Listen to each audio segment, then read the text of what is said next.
So we're going to try a little wild edible stir fry today, and it's going to start with milkweed seed pods. We've got some wild carrot or Queen Anne's lace for flavor. These are very mature plants, a little bit bitter, but they'll add some flavor. And then of course we're going to add some chicory blossoms for the nutritional value, a little bit of rootstock from the chicory as well, the Queen Anne's carrot lace. So we've given everything a cleaning and we've quartered our seed pods. So now the seed pods are completely edible, even raw.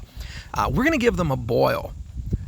The wild carrots are late in the season, so they're woody. So we're quartering and chopping those fine just to get as many of the nutrients out of them as possible in the boil and in the saute.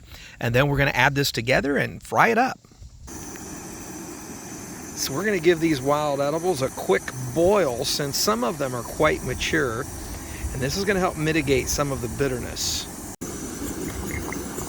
We're going to let that boil for just a few minutes. Because we're using these wild carrots that are quite mature, this is going to help to tenderize the fibers, and it's also going to bring the flavor and the sweetness of those carrots out to mitigate the bitterness of the other plants that we've added.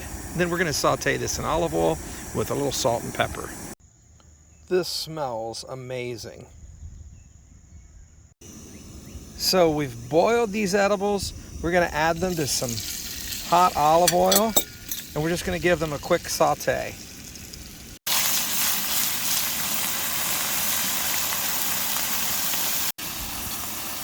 So we just want to maybe brown these lightly, but we really just want to get the olive oil in there, the salt and the pepper. So I just want to add that we've selected some wild edibles that are particularly healthy for us, loaded with nutritional benefits and some carbohydrates. So right out of the gate, I want to try some of this milkweed seed pod. I'm hopeful that I've got it salted just enough that it complements the flavor but doesn't detract from it. So remember, we've got in this some wild carrot, primarily for the stock flavoring, and there's Blue Devil or chicory, and the chicory gives this a bit of a nutty, slightly bitter. Most of the bitterness has been mitigated by boiling. In fact, I get after hints of the bitterness, but it's not throughout. Not at all offensive.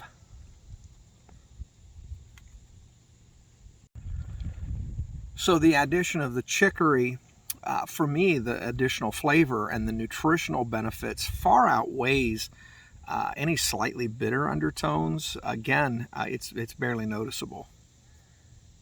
So I eat chicory blossoms raw, trail side. And while you're eating them, they actually have a sweetness, almost a spicy sweetness. And when I say spicy, I mean almost a minty, spicy sweetness.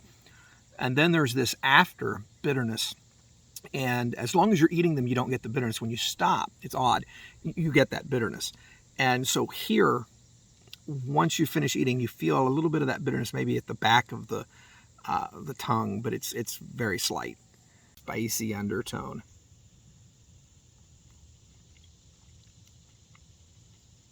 Wow. So the milkweed pod is far more tender than I anticipated.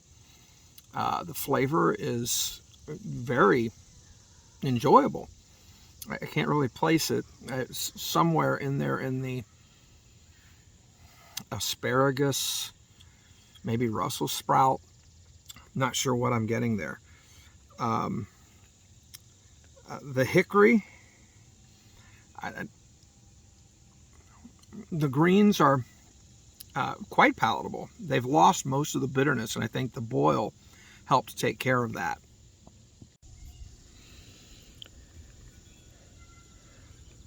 So I can tell you, by far my favorite part of this is the milkweed pods.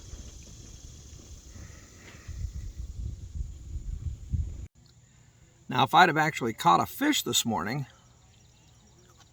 I'd be eating more than milkweed pods. And this would go really well with that fish. But all in all, I would say in an emergency situation, I'd be eating really well. But I got to tell you, I'm planning on making this as a side dish to enjoy with some of my favorites like steak and fish. It's really that good. So one last quick point.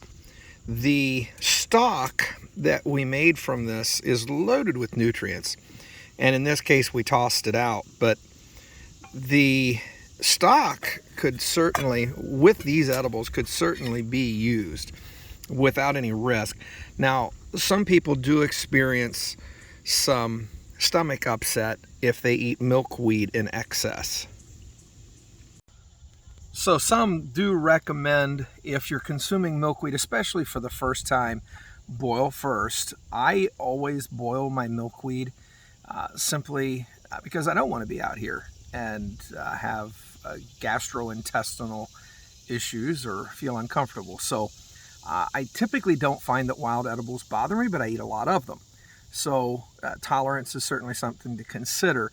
But again, I would use this stock. It does have the hints of wild carrot, which makes it an excellent vegetable stock, and it's loaded with nutrients.